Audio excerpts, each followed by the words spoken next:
Hello everyone! Magluluto tayo ng pinakbet using our saladmaster cookware. So, wala na tayong gisa-gisa. Nilagyan ko na siya ng ginger, onion, garlic, at saka yung frozen na giniling. Tapos lalagyan namin natin yung frozen na you don't need to toll the meat when you use the saladmaster. So, kahit frozen siya, pwede na yan. And we gonna put everything together. All the gulay. We have the beans, the eggplant, okra, ampalaya, there we go, and then kamatis.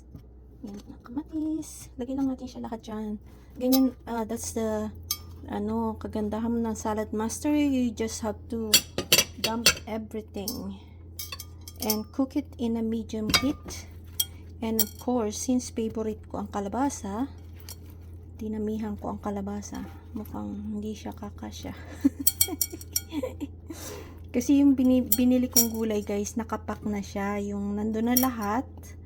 But since I like the kalabasa, so bumili pa ako ng isa pang yung at least 1/4 ba. Ayan, nilagyan na rin natin siya ng alamang. Siyempre, hindi siya pinakbet kung wala siyang alamang. At ang ating seasoning na ginagamit, hindi tayo gumagamit ng salt. We use a mushroom seasoning. There you go. Mushroom seasoning with cholesterol free and no MSG. Ayan po. Tapos lagyan lang natin siya ng konting tubig. Actually, you don't need water na using this, but we'll see. Here we go. At make sure na malinis yung gilid. Wala siyang mga nakasabit. Para yung lid niya mag-vacuum.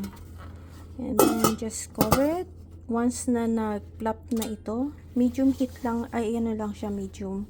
Tapos once na tumunog na siya, ilalagay natin sa low for another 15 minutes and we'll check how it is. Okay? Ayan guys, tumutunog na ang ating salad master. Tingnan natin siya, haluin natin. No? Tara!